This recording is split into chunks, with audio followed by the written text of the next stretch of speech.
नमस्कार, बहुत बहुत स्वागत आपका अनादि टीवी पर। मैं हूं आपके साथ पारुल। स्पॉटलाइट देख रहे हैं आप और आज बात करेंगे सनातन संत पर सपाई हमला। समाजवादी पार्टी जिन राम मनोहर लोहिया की विरासत पर दावा करती है, उन्होंने कभी राम, कृष्ण और शिव को भारत के 3 स्वप्न बताया था।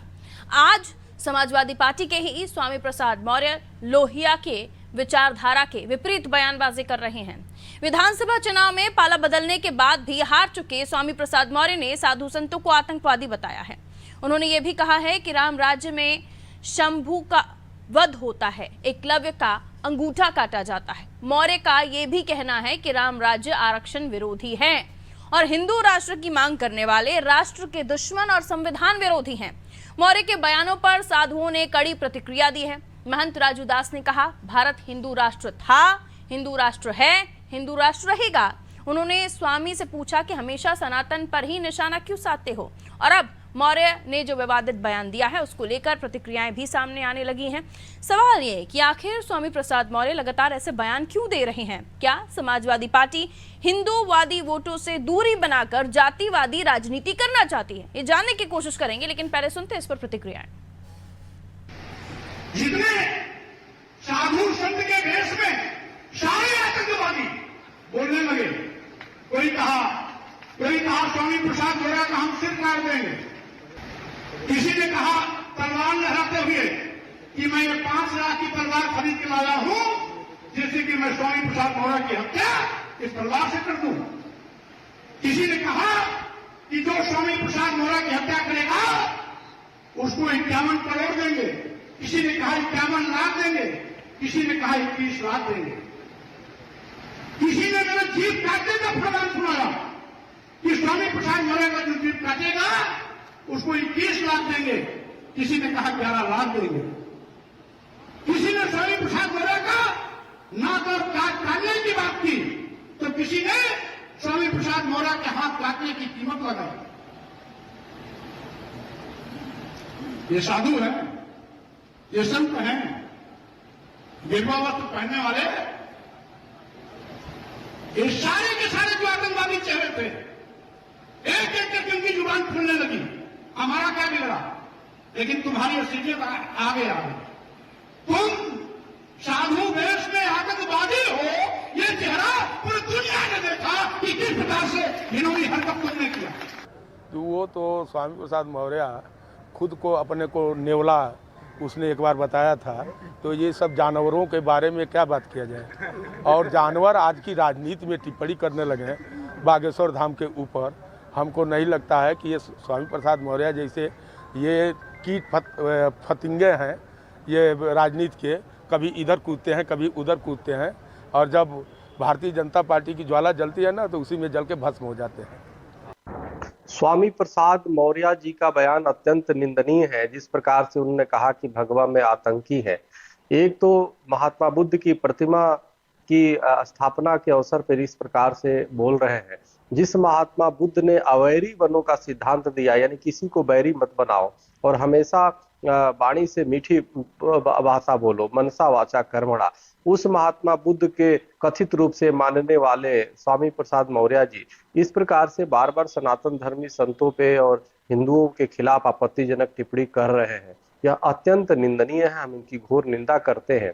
अगर इसी तरह से जिस प्रकार से रामचरितमानस में संशोधन की बात कर रहे हैं, टिप्पणी उठा रहे हैं, संतों पे उठा रहे हैं, उसी प्रकार से अगर इनकी इतने वो है साहसी है तो कुरान पे बोल करके दिखाए और धर्मों पे बोल करके दिखाए, निश्चित रूप से सर कलम हो जाएगा।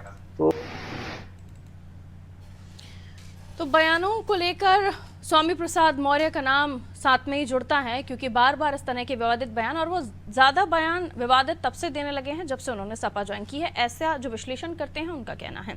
बहरहाल मिलिए उन मेहमानों से जो हमारे साथ चर्चा में जुड़ रहे हैं, उनसे और भी समझने की हम कोशिश करते हैं आखिर स्वामी प्रसाद मौर्य के इन बयानों के पीछे क्या है।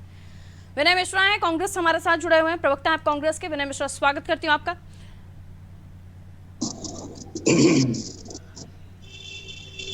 साथ ही अन्य मेहमान भी हमारे साथ जुड़ गए हैं।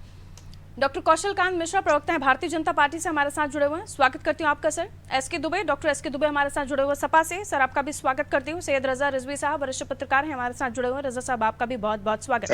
रजा साहब, काफी लंबा समय हो गया आपको उत्तर प्रदेश की राजनीति को आप कवर कर रहे हैं, देख रहे हैं, वरिष्ठता है आपकी पत्रकारिता में, और आज जब स्वामी प्रसाद मौर्य के इस तरह के बयानों को हम बार बार सुन रहे हैं, तो पहली टिप्पणी आपकी इस पर क्या होगी? आखिर क्यों इस तरह की बयानबाजी स्वामी प्रसाद मौर्य दे रहे हैं, और सपा की तरफ से किसी तरह की कोई सफाई भी या उनको कोई पनिशमेंट भी नहीं मिलती है? देखिए, स्वामी प्रसाद जी का अपना एक कल्चर है, एक अपनी स्टाइल है। ऐसा नहीं है कि समाजवादी पार्टी में आने के बाद उन्होंने बात कही है। इससे पहले भी भगवान के ऊपर बोल चुके हैं, जिस पर उनके ऊपर FIR हुई है, जिस पर उस पर मुकदमा चल रहा है। ऐसा नहीं है कि वो आज कह के वो निकल आए हैं। लेकिन ये सही है कि वो ये सब बात करते रहते हैं, और इससे कोई समाजवादी पार्टी को बहुत फायदा होने वाला नहीं है। राजनीतिक लोगों को जरा इस बात को ध्यान देना चाहिए कि जो आस्था से जुड़ी हुई चीजें हैं उस पर जरा कोशिश करना चाहिए कि ऐसा ना बोलें कि जिससे किसी भी धर्म के मानने वालों को जो है कठिनाई हो। और किसी रंग के बारे में नहीं कहना चाहिए कि साहब भगवा ये है। रंग सब पवित्र है और सब रंग अच्छे हैं, और सब रंग की जो है अपनी एक तारीफ है। तो इसलिए इस पर बचना चाहिए राजनीतिक लोगों को, क्योंकि आस्था जो जुड़ी रहती है इंसान की, उस आस्था के सहारे इंसान अपने धर्म के बुराई को नहीं सुन सकता है, और उसके छाया के अंदर कोई बड़ा कृत्य कर सकता है जिससे किसी को नुकसान हो सकता है। अभी कुछ दिन पहले यहाँ ताज होटल के अंदर भी एक प्रोग्राम था, एक चैनल का ही प्रोग्राम था, उसमें जो है ये निकल रहे थे वहां से स्वामी प्रसाद मौर्य, और वहां पर जो है वो अयोध्या के महंत वगैरह आए हुए थे, उनसे बहुत बड़ी तकरार हुई थी, और फिर ये गाड़ी में बैठ के फिर अपना जो है अपने गंतव्य स्थान पर गए। बिल्कुल। तो ऐसे में इस तरह की जो चीजें निकलकर सामने आ रही हैं, क्या वो सपा को फायदा देंगी? और सपा को अगर फायदा नहीं देंगी तो राम मनोहर लोहिया जी ने जो विचारधारा समाजवादी पार्टी को आगे बढ़ाने में हमेशा साथ रखी, क्या उसको दरकिनार करते हुए सपाई मौर्य का साथ दे रहे हैं? सीधा दुबे साहब आपके पास। डॉक्टर साहब क्या बताएंगे आप, क्योंकि पहले रामचरितमानस को लेकर बात, फिर हिंदू राष्ट्र को लेकर वो अपनी टिप्पणी रख रहे हैं, अब वो कह रहे हैं कि जो गेरुआ रंग पहने हुए हैं वो आतंकवादी चेहरे हैं। क्या कहिएगा आप, कहाँ ले जा रहे हैं स्वामी प्रसाद मौर्य आपकी पार्टी की पॉलिटिक्स को? सबसे तो मैं ये कहना चाहूंगा कि डिबेट जब आया तो डिबेट का मुद्दा था नोटबंदी का, ठीक है। तो हमारी तैयारी तो डेफिनेटली नोटबंदी की थी, लेकिन लास्ट मोमेंट पे जब हम आपके लाइव हो रहे तो आपका ये चेंज टॉपिक हो गया। ये बड़ा सरप्राइज है, ऐसा नहीं करना चाहिए कि एटलीस्ट या तो पहले से इन्फॉर्म कर देना चाहिए कि क्या है। गलती हो गई सर, आगे से बिल्कुल ध्यान रखेंगे, आपको पहले से इन्फॉर्म कर दिया जाएगा, और नहीं हो पाया तो खैर फिर आगे जो डिसीजन चैनल लेगा। लेकिन मुझे ये बताइए, सुबह से ये मुद्दा चल रहा है सर, कुछ तो पता ही होगा आपको इस मुद्दे के बारे में? लेकिन आपके यहाँ से फोन इसीलिए आया था कि नोटबंदी। सर अभी आप इस पर बात करना चाहते हैं, आपके पास कोई टिप्पणी है करने के लिए इस पर? कुछ नहीं, कि समाजवादी पार्टी की आधिकारिक तौर पर कोई ये बयान नहीं है, ये एक व्यक्तिगत बयान है। निश्चित तौर पर हमारे साधु संत हमेशा पूजनीय रहे। जो गड़बड़ घोटाला हुआ, तो शायद स्वामी प्रसाद मौर्य का कहना उन बाबाओं के प्रति हो, उन गेरुआ वस्तुओं के प्रति हो जो जिन्होंने धर्म को बदनाम किया है। जैसे आपने देखा होगा कि राम रहीम थे, उनका मुकदमा चला, बलात्कार का मुकदमा चला, गंगा प्रसाद का मुकदमा चला, फिर एक और हरियाणा से थे चला, आसाराम बापू को। बीच में ये जो सिस्टम बिगड़ा और धर्म के नाम पर लोगों ने अपने फॉलोअर्स बढ़ाए, लोगों ने जनसंख्या अपने शिष्यों की संख्या बढ़ाई। ये निश्चित एक सोचने वाली बात है कि आखिरकार ये सब क्यों हो रहा है। वो बहुत, और ऐसा नहीं, यही उसमें भी दूसरे धर्मों में भी ऐसे लोग आए हैं समय के अनुसार। लेकिन ये बात ये होनी चाहिए कि आज तक आप देखिए, शंकराचार्य हमारे जो हैं, 4 शंकराचार्य, वो जो हैं उनका कोई आधिकारिक बयान जब आता है एकदम समाज और दुनिया के लिए एक संदेश होता है, वो कभी ऐसी बात नहीं करते हैं।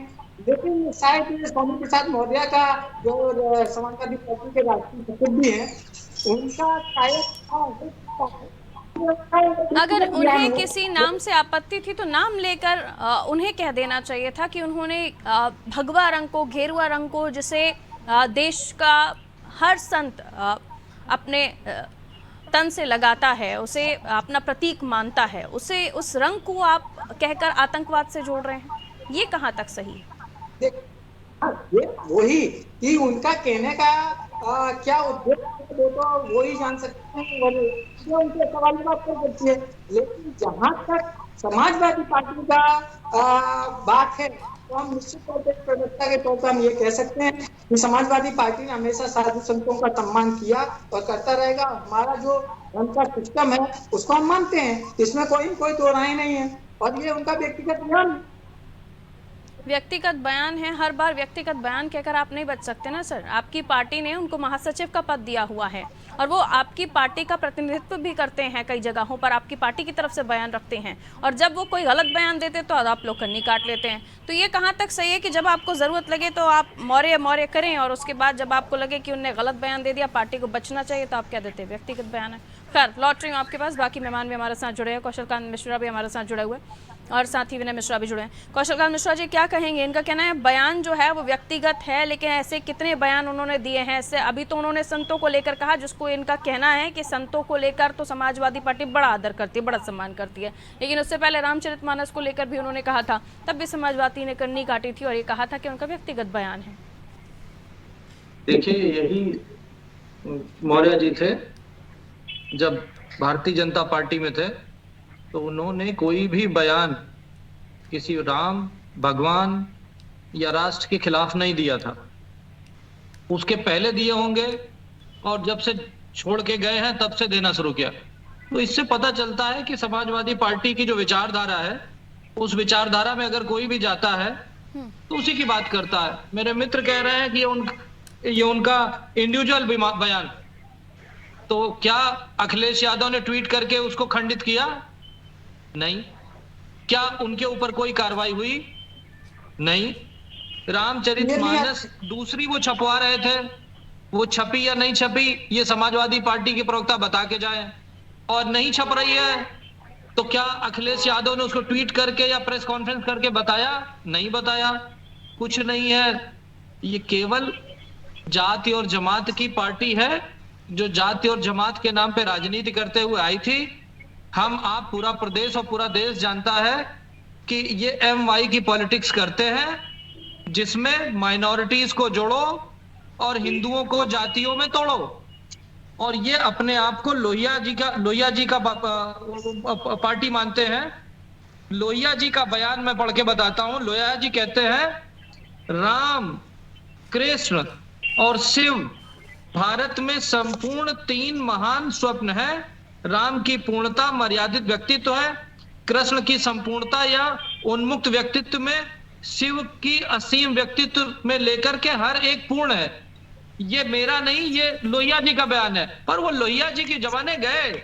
ये समाजवाद की बात करते हुए परिवारवाद की पार्टी चला रहे हैं, जाति और जमात की बात करते हैं, हिंदुओं को, भारत देश को जातियों में बांटने की कोशिश करते हैं और केवल वोट बैंक की राजनीति करते हैं, तुष्टीकरण के पीछे चलते हैं।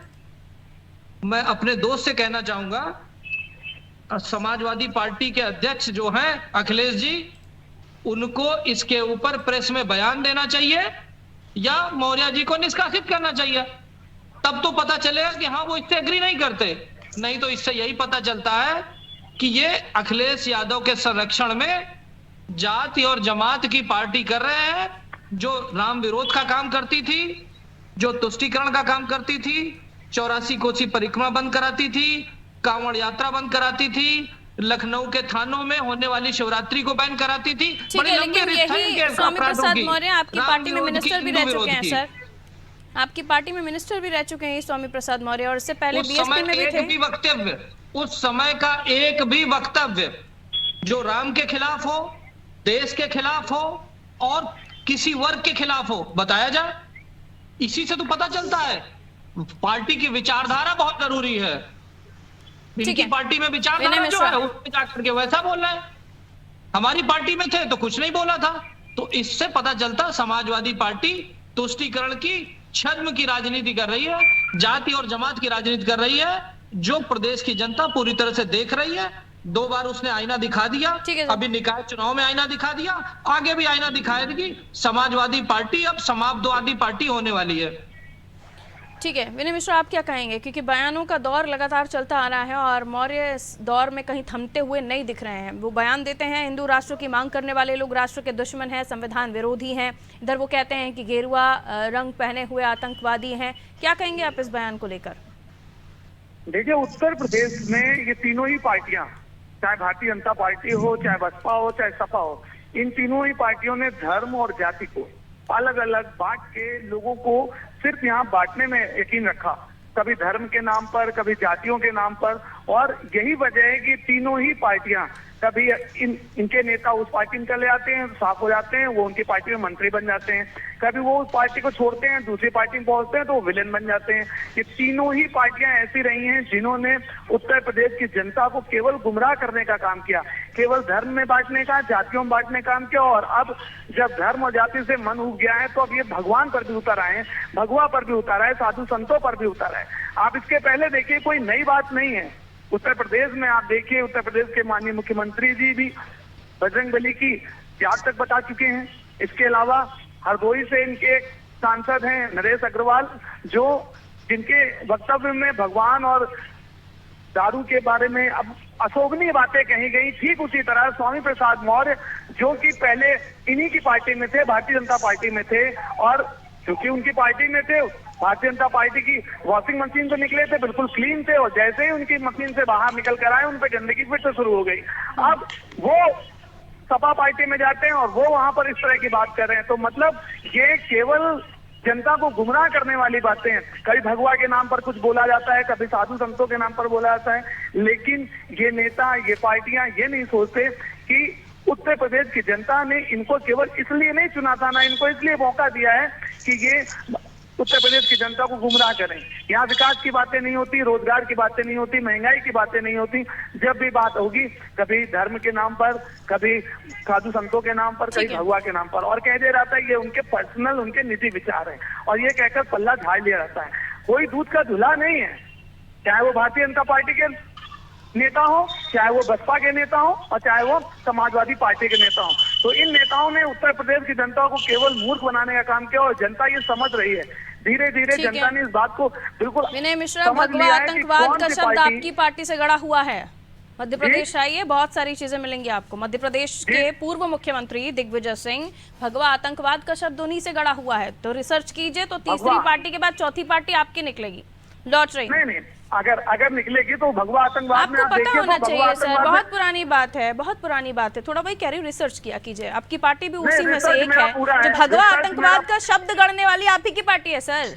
आप ही की पार्टी में दिग्विजय सिंह आज बड़े पद पर है, दिल्ली में कमान दी जाती है। संदर्भ में कहा गया, आप पहले उसको पे ध्यान दीजिए ना। ठीक है, मैं दिग्विजय सिंह पर बात करूंगी तो मध्य प्रदेश की डिबेट हो जाएगी, मुझे उत्तर प्रदेश में ही रहने दीजिए। लेकिन पढ़िएगा, उस चीज को भी रिसर्च कीजिएगा, रिसर्च कीजिएगा सर। मैं गलत नहीं बोल रही हूँ, मैं गलत नहीं बोल रही हूँ, आप थोड़ा पढ़ लीजिए, अभी गूगल कर लीजिए, आपको पता चल जाएगा। आपने बात उत्तर प्रदेश की है तो उत्तर प्रदेश में ही रही है ना, फिर दिग्विजय भी तो आपकी पार्टी के ही नेता हैं।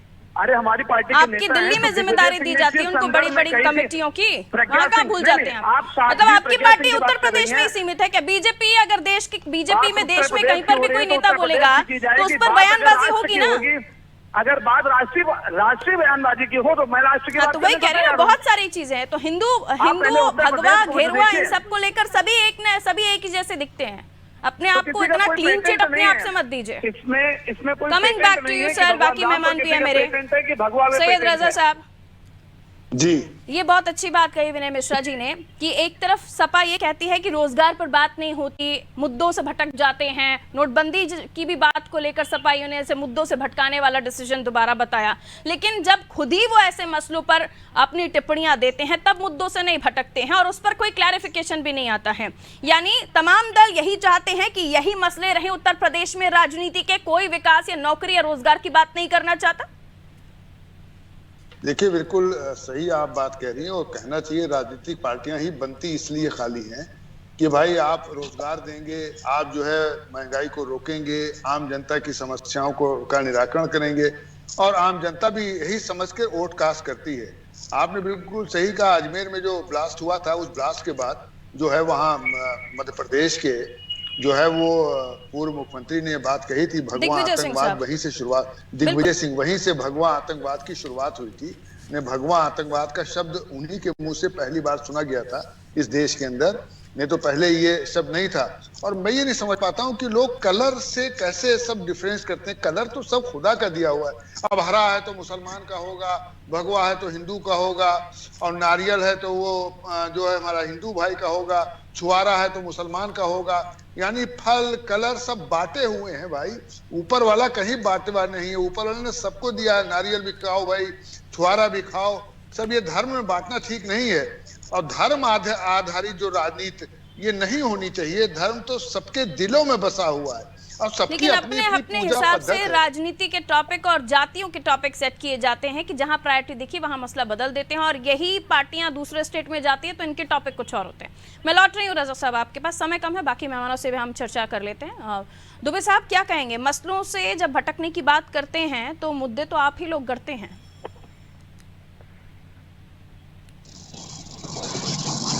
दुबे साहब आवाज मिल रही है आपको मेरी? आवाज ही मैडम आपका किसी भी प्रवक्ता का आवाज ही नहीं है।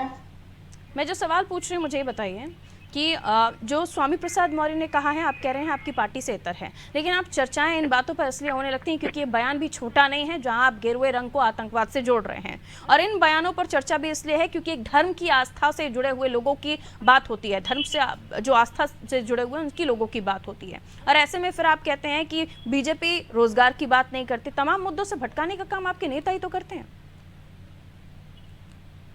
नहीं, देखिए, हमारे राष्ट्रीय अध्यक्ष जी जब भी बात करते हैं तो महंगाई, बेरोजगारी, इन चीजों पे आपने देखा होगा, कोई भी प्रेस कॉन्फ्रेंस आप उठा के दीजिए, देख लीजिए, या कहीं भी जहां भी गए होंगे, अगर कोई वार्ता हुई होगी तो निश्चित तौर पे या कोई रैली वगैरह में तो उन्होंने हमेशा इन्हीं मुद्दों तो टीम ए और टीम बी बना रखी है पार्टी में, एक टीम मौर्य साहब की तो दूसरी टीम अखिलेश साहब की है। टीमें दो बना रखी है क्या आपकी पार्टी ने? एक टीम मौर्य साहब के साथ चलेगी, दूसरी टीम अखिलेश साहब के साथ चलेगी। आप ये देखते हैं कि हर पार्टी में कुछ ऐसे लोग नेता हो जाते हैं कि वो अपनी बात कह देते हैं सार्वजनिक तौर पर। ऐसा कोई समाजवादी पार्टी में ही नहीं, भारतीय जनता पार्टी हो या कांग्रेस हो या बसपा हो, हर किसी में होता है ऐसा। लेकिन कॉन्फ्रेंस में ये कहा है, ये तो जब प्रेस वाले उनसे बात करेंगे तब पता चलेगा। ठीक है, कौशल कांत मिश्रा जी।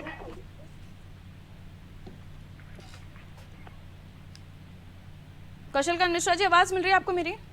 हाँ जी, मुझे मिल रही है। आप सुन पाए सभी मेहमानों को? मैं सुन पाया, पर जो लास्ट में मित्र बोले उनकी आवाज कट कट के आई।